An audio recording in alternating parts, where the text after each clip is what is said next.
Good morning, guys. Late start for me. Welcome back to the channel. If you like what you see and hear, like and subscribe. I'm just going to take some time to do a video on and talk about my 80s music scene. Oh man, where do I begin? Man, those were fun times, bud. 1989, okay, I'm from Fayetteville, North Carolina, okay? Shout out to the Tar Heels. I went to Southview. Shout out to the Tigers, class of 89.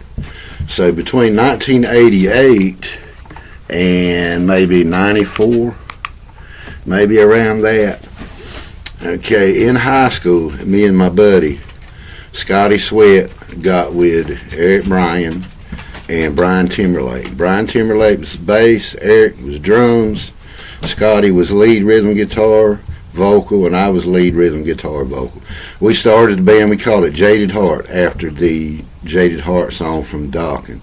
So we got together and got the playing, and at this time we were very minimal, as far as equipment wise, but we were doing the best with what we had. So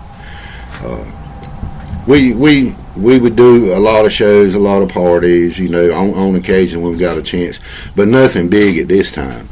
In the meantime, on the weekends, Friday and Saturday, I'm 18, 19, I'm sneaking in the clubs, I'm sneaking in the bars to see what bands are playing and see what they're playing, so I can get a pretty good idea of what we needed to polish up on, so if we got a chance to do the club, hey, we could do it, But the band at that time, the hottest top 40 group was a band called Gibraltar.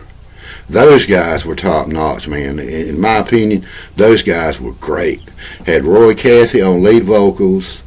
I think, let's see, Bevan Carter on the drums. Eric, I can't remember his last name, he's on guitar. And Troy McLaughlin was on guitar, and I want to say now, don't hold me to it, I want to say Corey Lowry was on bass. I know they had another guy on bass before them, but I want to say that. And they played good for a while, man, and the place to go was the Flame and Mug in Fayetteville. That was the only place to play unless you went to Shaboom's, which was down the road.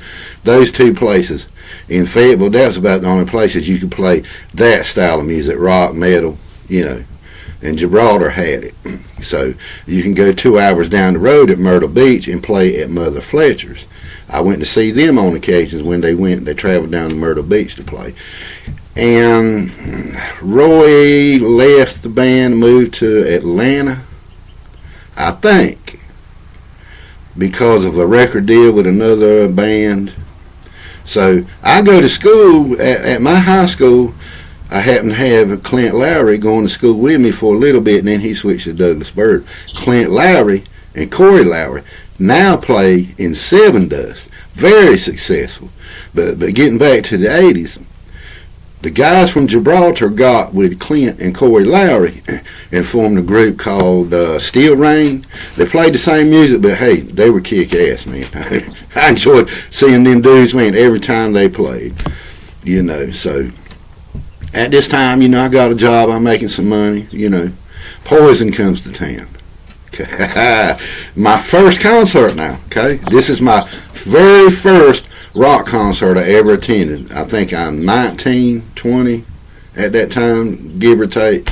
From then on, I'm seeing every band that came to Fayetteville. But see, the East Coast and people down south like me and my friends, we appreciate music more so than what they would do on the West Coast. We appreciate our music, and me especially. I love the underdog. All these bands that are coming out, I put my ear to them, and I gave them a chance because everybody's got something to say. And at that time, you had bands coming from everywhere.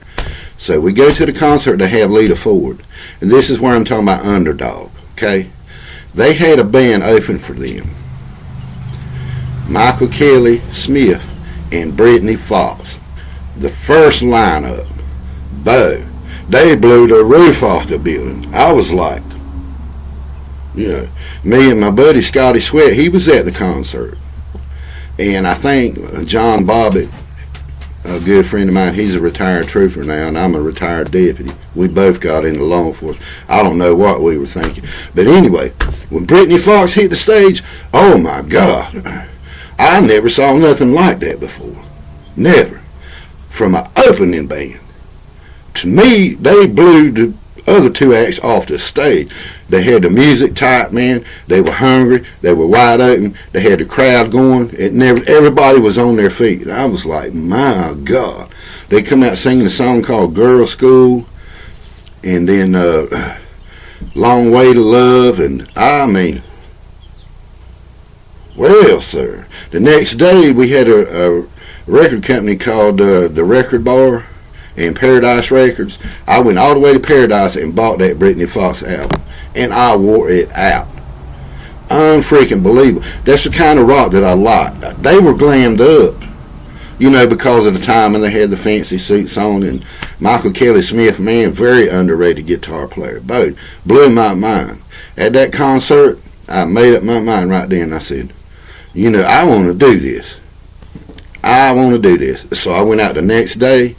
I bought a PA system, man. I mean, just for 19, 20 years old, I got 2 18s, 2 15s, 2 horns, 4 stage monitors, microphones, 16 channel board, 50-foot snake, everything. The power amps to go with it. Boom. I knew that that's what I wanted to do. And we got together and started jamming. So, I mean, from then, it was fun, man.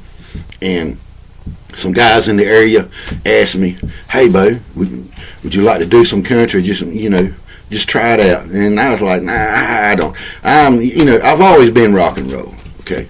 But, guys, I tried the country like a hired hand.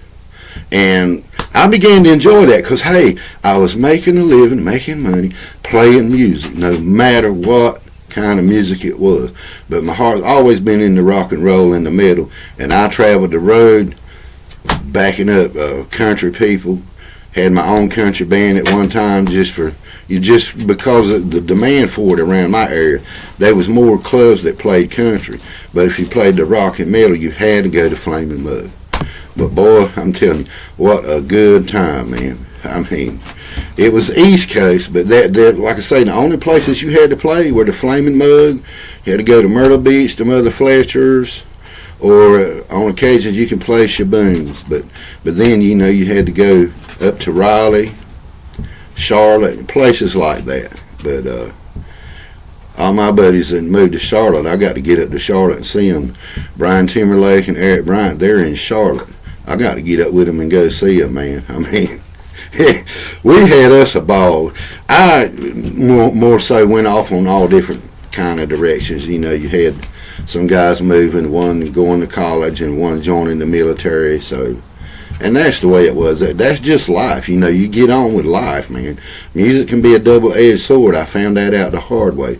I went to police academy, served law enforcement for 30 years. Now I'm retired. Boom. Now I'm back into the music, man, and loving it. That's all I do mostly now is music. So if I can find some guys around the Fayetteville area or closer to me to get together and jam, and just jam for the fun of it, and relive some old times, because music is the story of your life. What you listen to, that tells about your life, and that's saying a lot. So guys, I'll be back. I think I'll put a Van Halen tutor on here on guitar, and that'll be the next video. So you guys have a good one, man. My rock scene, 1989, Southview Tigers, shout out to my man Bad Brad. Hey man, you guys need to check his channel out, man. Hit like and subscribe, bro. Give him a chance, man. The dude's got some stories. Have a good one.